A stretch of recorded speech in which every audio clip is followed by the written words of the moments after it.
Stagnation,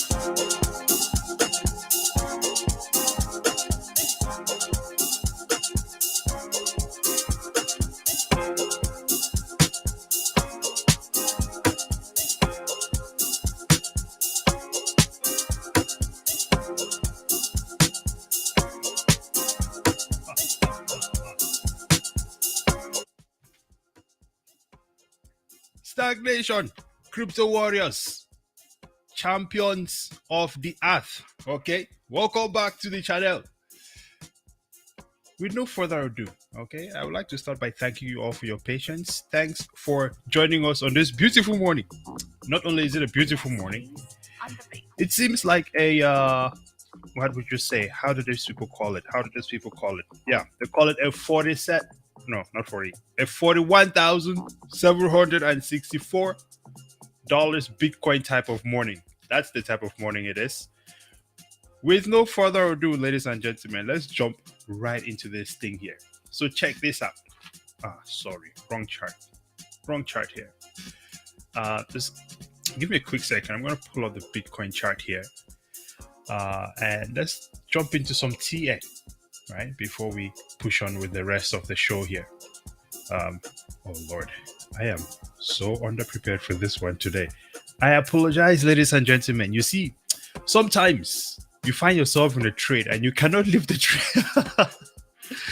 You cannot walk away or look away without closing out that trade. That is the unfortunate situation I found myself in this morning. But it's not a negative. It's all good. So let's see who's in the chat with us, ladies and gentlemen. If you're in the chat, if you're making some gains this morning, if you will, please let us know in the chat, man. Good morning to everyone. Hope everyone is having a spectacular Monday so far. So Bitcoin, if everyone has noticed, made a bit of a rip. Ever since yesterday, it's been on the upward move. And today, I don't have, I will not say I have too much of a, I was going to say I don't have too much of a concept I want to dive in on, but I do, except this time, I'm just going to go from some personal experience and something I believe we can all relate to when it comes to the stance that the West is taking on Bitcoin, specifically the United States, because that's where it relates to all of us. And then, of course, before we even do that, we're going to be looking at some Bitcoin TA, because this is the best time to do that, ladies and gentlemen. It's always a good time to do that. So if we look at Bitcoin here, currently trading at $41,665, according to this is actually a perpetuals futures chart, but nonetheless, I'd say close enough, right? So it's trading around 41,600 right now. Yesterday, looking at the chart, I didn't dive too deep into the technical analysis, but looking at this here, it seems to me that about 48,000 is where the next major resistance point is. So I'm saying the events where we have a bit of an overrun, right? We'll call it that, a bit of an overrun. Then I think we might even, maybe attempt to touch 50K at that point in time. So looking quite bullish here. Let me know down in the comments. Is there something, any trades or any other coins that you're holding right now where you're feeling absolutely ecstatic about this price action thus far? All right, amazing. So on today's show, we're actually going to be keeping this one very short. I wanted to point out something that I've noticed is happening.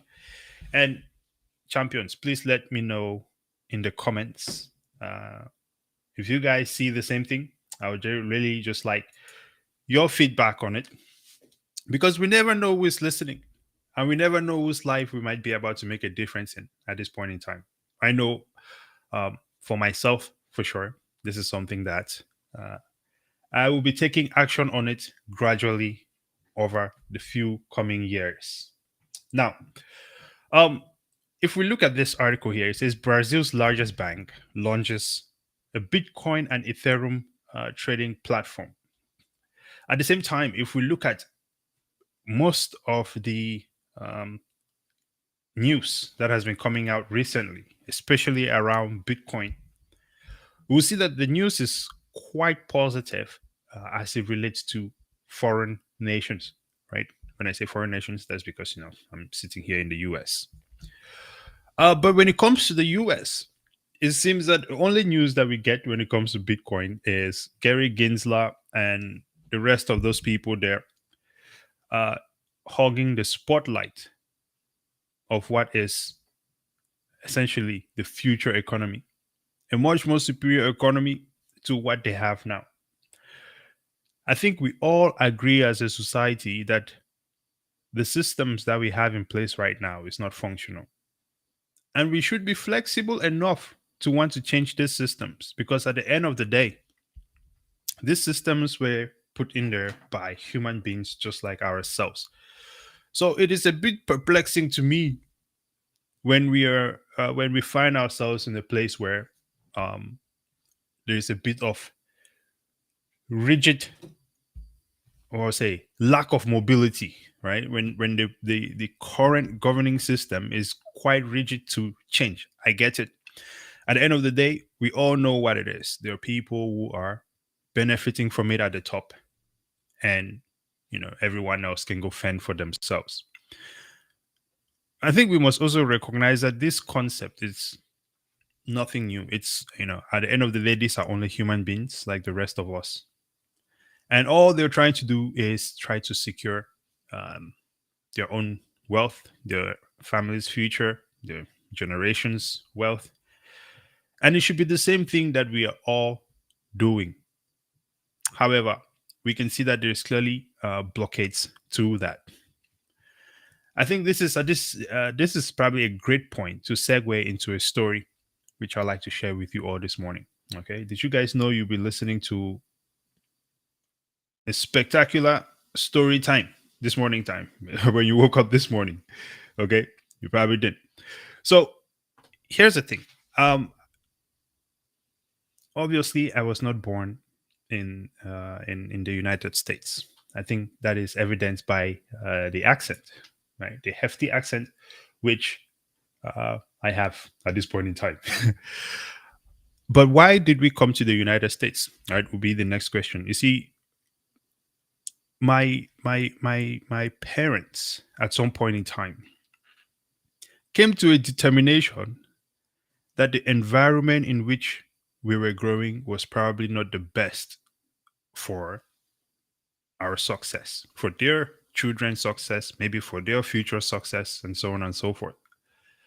And so at that point, they made the choice to pursue the option of leaving Cameroon, heading to America for more opportunities, right? Stronger economy, safety, so on and so on. And so,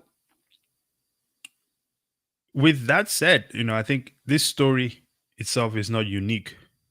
This story is not unique. This is the story of almost every immigrant to the United States or to other Western areas of the world.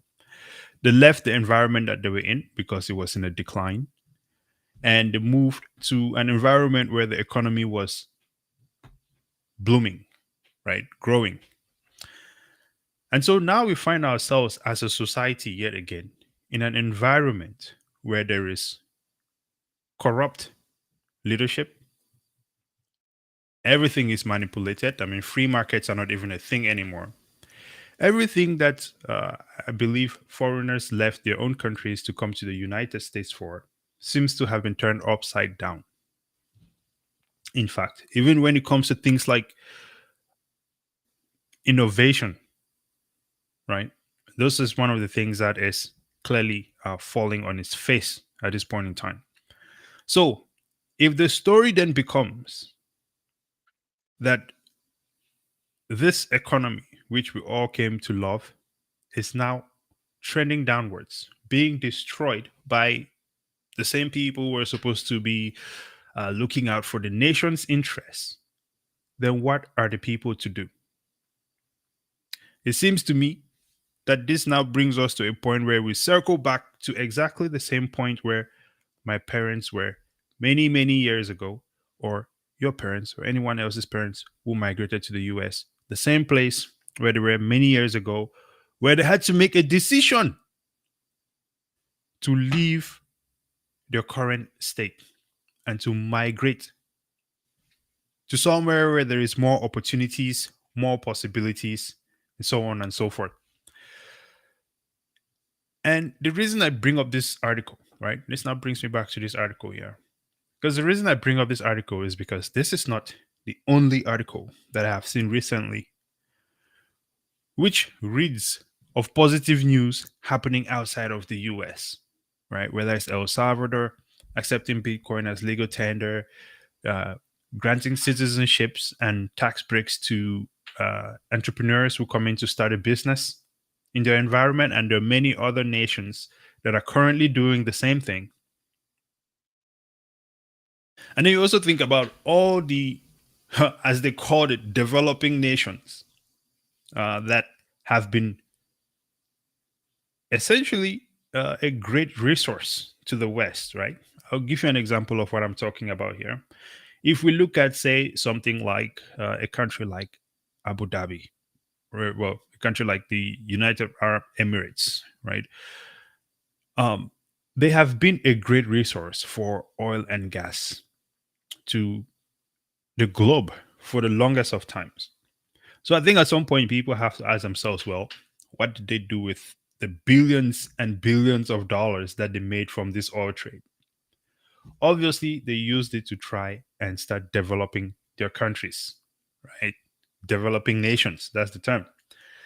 And so at this point in time, it seems to me that all the growth, all the productivity, and a lot of the innovation is happening outside of the economy that we find ourselves in right now. Which now brings me back to the question: do we now go back to where, to essentially to where my parents were before, right? Or maybe the parents of many other immigrants, which is, given that the current state is declining, given that the economy does not seem to be favorable towards me, is it time to relocate? And we've heard of many people speaking of this, right? Relocating to somewhere where there is better possibilities. Relocating so that you can better protect your wealth. Because it seems to me that the predatory rules, because it's really rules, it's not laws at the end of the day. From how I remember it, the way laws are made in the US, right? There's the checks and balance system, has to go through Congress and so on and so forth. Have it voted on and finally approved or vetoed by the president. I'm trying to remember a time when Gary Gensler has engaged in this sort of due process, other than regulation by enforcement, which is straight up mafia activity. So, how do we get around this? How do we navigate around this situation? Because I can tell you this from my perspective. I strongly believe that with the lack of faith that society, at least the Western society, now has in media and government, it seems to me that everything they're doing at this point in time is just a joke, to be honest. It's just a joke. And so, if people don't trust the system anymore, it seems that people are going to have to relocate to somewhere where there is clear guidance. I believe that many people in society just want to be in an environment where they are led by someone who is competent, someone who stands out or stands up for their values, their beliefs, and also protects them. That is what the government is about, right? Provide you protection and an environment for growth. The rest is really supposed to be up to you, which is why I find it interesting that the IRS and all these other government governing entities are constantly pushing further and further to violate everyone's right to grow, right of privacy, and, well, pretty much the Constitution, as they called it. The one document that we were all proud of is being stomped upon multiple times. But that's not a problem. Because you see, the solution is also here, and that is Bitcoin. It's a matter of, are people going to pick up on it, learn it, and maybe geographically place themselves in an area that is more advantageous to them, their goals, and really your peace. Your spirit has to be calm. Otherwise, you only find yourself reacting to the madness that these people are up to these days. All right. So I feel like I just went on a bit of a non-stop monologue there, right? But I just wanted to share that perspective with everyone this morning. I'm not sure who is going to benefit from it, but I think that is definitely something that is worth looking into because a couple things are for certain. The US dollar, okay, and the US economy as a whole is out of control. The Federal Reserve does not have control of this, no matter what these people say. Okay, so I think we are really in this point in time now where it is really a free for all almost from an economic standpoint, and it's whoever has the best ideas that will rise to the top. I think it is absolutely a great time for society as a whole to definitely start considering really leaning into this Bitcoin or even blockchain and crypto situation and understanding how to use it. Because if it's free for all and if these people do not know what they're doing, this means a new system has to emerge. And we definitely have systems, decentralized systems in place already that can allow us as a society to exchange our value, protect our value without having to deal with the 10,000, 100 of thousands, uh, predatory laws and whatever sort of agents they want to hire to come violate our rights, if you will. All right. Well, that's all I have for today. I just wanted to point out that in this monologue here. All right. Now, before I roll out, ladies and gentlemen, I know once I jumped out of the trade that I was in, I had to just rush and get back on the show here or jump on the show here. So I did not really roll through the show as usual, but that is fine. That is fine because you see, when you're a how do they call it? When you're a dynamic individual, yes, you just roll with the punches. I'm looking at this Bitcoin situation. I'm not gonna lie, man. I want to see it hit 48K. That'd be quite interesting. So, man, that's the 1 hour chart there. Just looking beautiful. This thing is looking, at least on the 1 hour chart, looking super bullish. But yeah, we're not even losing steam on the 4 hour chart yet. I mean, it seems to be a bit oversold right now. But then again, this is Bitcoin. It can be illogical sometimes. Okay. Well, ladies and gentlemen, let me just look at some. Oh, actually, we don't have that many comments today, but we do have BK Crypto in the He's Out. Okay. Which, speaking of BK Crypto, okay, please be sure to hop over to our friends' website, the squad. Okay, they have a strong website going on here, man, with some strong design. Is what you say, yeah. Oh wait, I pushed the wrong button. Right. Yes, with some strong design and some discounts going on as well. Okay, BK Crypto, these guys are, you know what I mean, they're on it, man. If you can see, and look, there is a lot of as they'll say these days, a lot of representation going on the website. These guys make sure to capture everybody.